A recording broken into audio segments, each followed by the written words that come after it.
All right, so I managed to track down the actual British court decision, which is a little tricky to find. There's a lot of people who write about this Queen versus Dudley and Stevens case because of its classic fact pattern. It's often used in law schools, for example, to illustrate the concept of the doctrine of necessity and its limitations.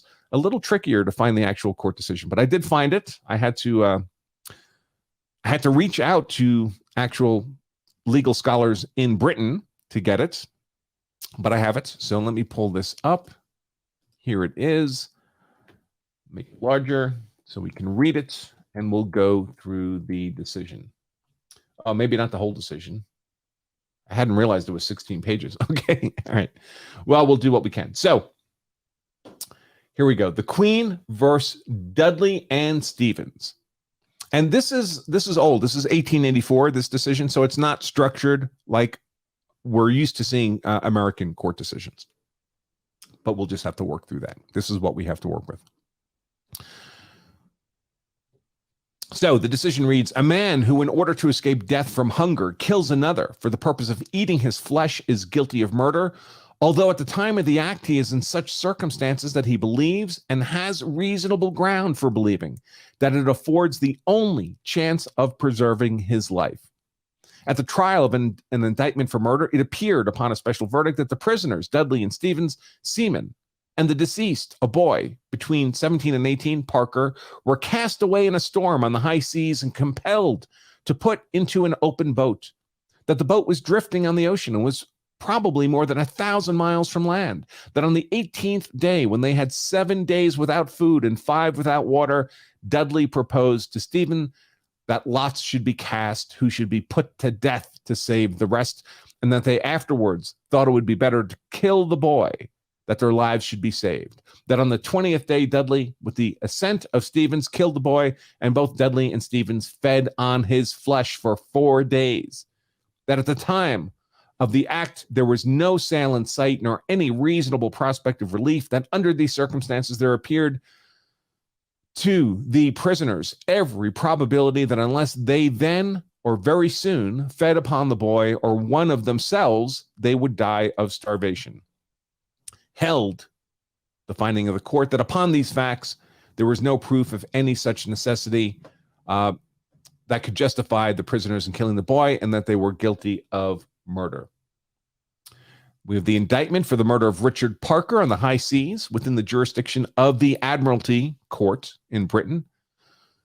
At the trial before Huddleston B. at the Devon and Cornwall Winter Assizes, November 7th, 1884, the jury, at the suggestion of the learned judge, found the facts of the case in a special verdict, which stated that on July 5th, 1884, the prisoners, Dudley and Stevens, with one Brooks, all able-bodied English seamen, and the deceased, also an English boy between 17 and 18, the crew of an English yacht and a registered English vessel, were cast away in a storm in the high seas, 1,600 miles from the Cape of Good Hope, and were compelled to put into an open boat belonging to said yacht, that in this boat they had no supply of water and no supply of food except 2 one-pound tins of turnips, and for 3 days they had nothing else to subsist on, that on the 4th day they caught a small turtle upon which they subsisted for a few days, and this was the only food they had up to the 20th day, when the act now in question was committed, that on the 12th day the remains of the turtle were entirely consumed, and for the next 8 days they had nothing to eat, that they had no fresh water, except such rain as they from time to time caught in their oilskin capes,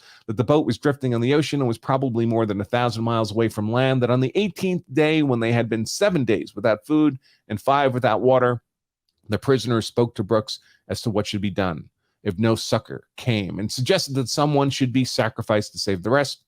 But Brooks dissented, and the boy, to whom they were understood to refer, was not consulted.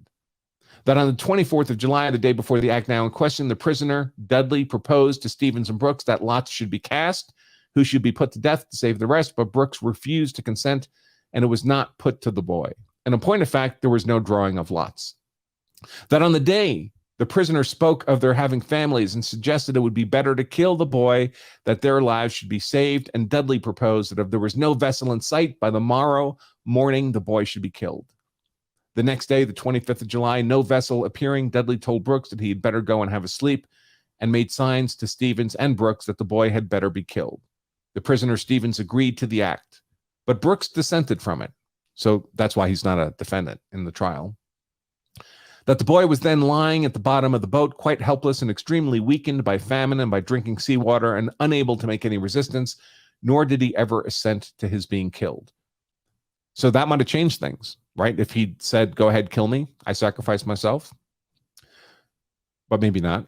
The prisoner Dudley offered a prayer asking forgiveness for them if either of them should be tempted to commit a rash act and that their souls might be saved. That Dudley, with the assent of Stevens, went to the boy, telling him that his time was come, put a knife into his throat, and killed him then and there.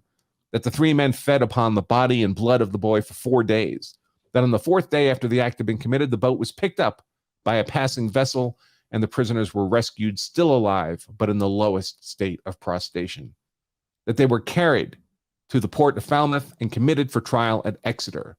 That if the men had not fed upon the body of the boy, they would probably not have survived to be so picked up and rescued, but would within the 4 days have died of famine. That the boy, being in a much weaker condition, was likely to have died before them. That at the time of the act in question, there was no sail in sight, nor any reasonable prospect of relief. That under these circumstances, there appeared to the prisoners every probability that unless they then fed, or very soon fed upon the boy, or one of themselves, they would die of starvation. That there was no appreciable chance of saving life except by killing someone for the others to eat. That assuming any necessity to kill anybody, there was no greater necessity for killing the boy than any of the other 3 men. But whether upon the whole matter by the jurors found the killing of Richard Parker by Dudley and Stevens to be felony and murder, the jurors are ignorant and pray the advice of the court thereupon. And if upon the whole matter the court shall be of opinion that the killing of Richard Parker be felony and murder, then the jurors say that Dudley and Stevens were each guilty of felony and murder as alleged in the indictment. The learned judge then adjourned the assizes, the trial, until the 25th of November at the Royal Courts of Justice. On the application of the Crown, they were again adjourned to the 4th of December, and the case ordered to be argued before a court consisting of 5 judges. So basically here, this almost sounds actually like a grand jury proceeding rather than a trial proceeding. And the grand jury can't make up its mind. They don't know what the right answer should be here. They're asking the court to make the decision. Let's see.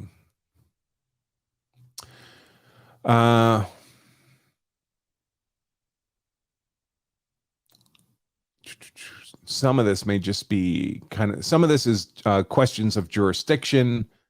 The vessel was British. The men were British, registered British vessel. So, a court first has to establish that it has jurisdiction over the case. And here we're dealing with an admiralty court that might not have jurisdiction if it was not a British vessel, for example. So they're addressing all that. Then we have part of the legal defense here. A. Collins for the prisoners.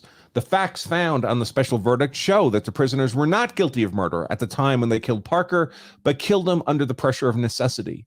Necessity will excuse an act which would otherwise be a crime. The law as to compulsion by necessity is further explained in other treatises, and an opinion is expressed that in the case often put by casuists of 2 drowning men on a plank large enough to support one only, ironically, the end of the movie Titanic, right? And one thrusting the other off, the survivor could not be subjected to legal punishment. In the American case of U.S. v. Holmes, I'll have to look that up. The proposition that a passenger on board a vessel may be thrown overboard to save the others is sanctioned. The law as to the inevitable necessity is fully considered. In Russell on Crimes, another legal treatise, and he cites a whole bunch of legal treatises. Homicide of necessity and several cases. Lord Bacon gives the instance of 2 shipwrecked persons clinging to the same plank, one of them thrusting the other off, and will not support both.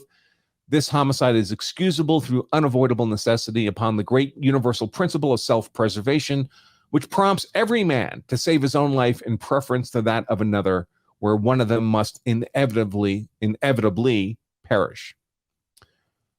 It's true that another case states distinctly that hunger is no excuse for theft, But that is on the ground that there can be no such extreme necessity in this country.